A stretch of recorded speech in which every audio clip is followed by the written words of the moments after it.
6 days of deliberations now and still no verdict in the case of accused drug kingpin Carlos Lehder. Prosecutors say Lehder is a leader of Colombia's notorious Medellín drug cartel, and he's being tried in Jacksonville, Florida, on charges of smuggling in more than 3 tons of Colombian cocaine. Today, the judge let jurors review videotapes of interviews with Lehder. On those tapes, he denies any cocaine trafficking, but he does call drugs a weapon against imperialism. Houses and his marina. The decision by the same Florida jury that convicted Lehder yesterday of smuggling tons of cocaine into the United States while using his property on a Bahamian island as headquarters. So the jurors decided the property should be seized so others won't take over the same operation.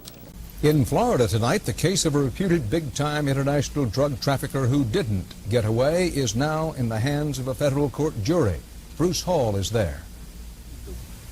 Reputed Colombia drug king Carlos Lehder's 7-month-long trial ended this afternoon, with the prosecutor telling jurors, there is so much evidence you cannot possibly have trouble reaching a guilty verdict. Defense attorneys presented no witnesses, saying Lehder was an innocent businessman, victimized by other smugglers. Government witnesses described Lehder as one of the masterminds of a drug ring that brought 18 tons of cocaine into the country, leaving a trail of bribery, corruption, and violence across the United States and the Caribbean.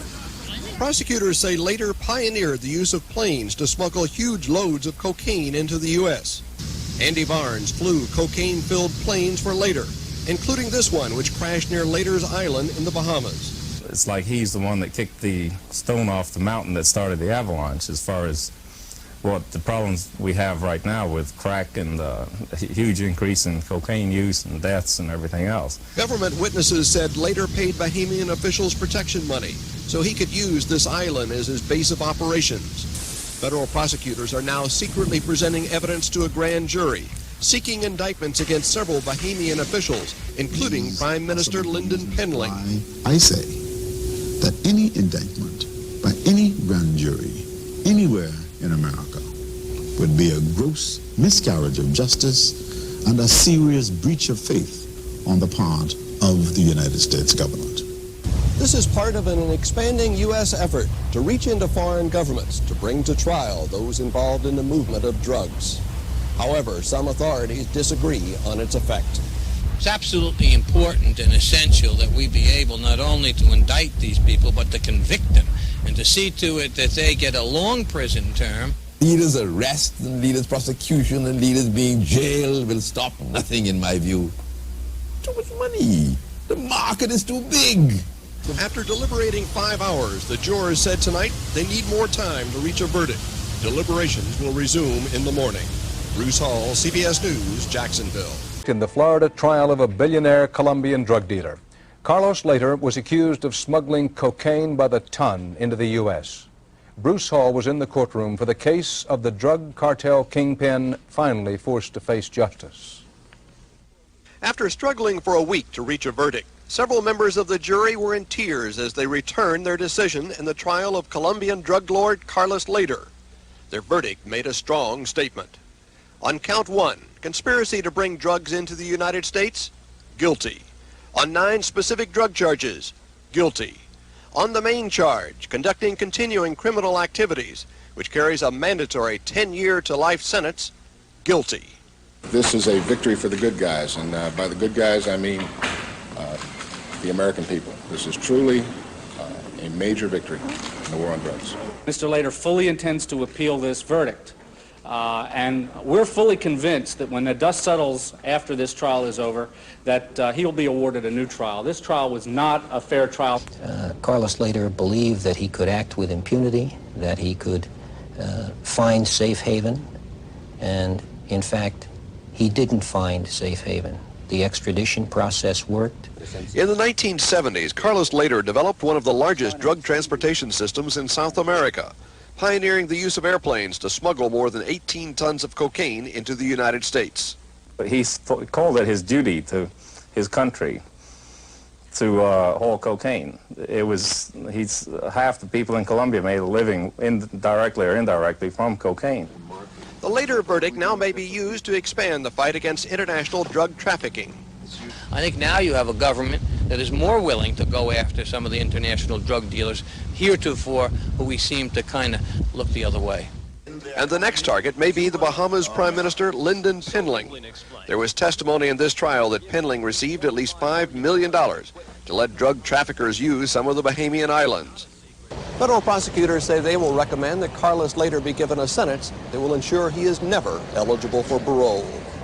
Bruce Hall, CBS News. Federal prosecutors nailed a big one today in the continuing war on cocaine. They got a guilty verdict in the Florida trial of Carlos Lehder, the most powerful Colombian drug dealer ever brought to trial in this country.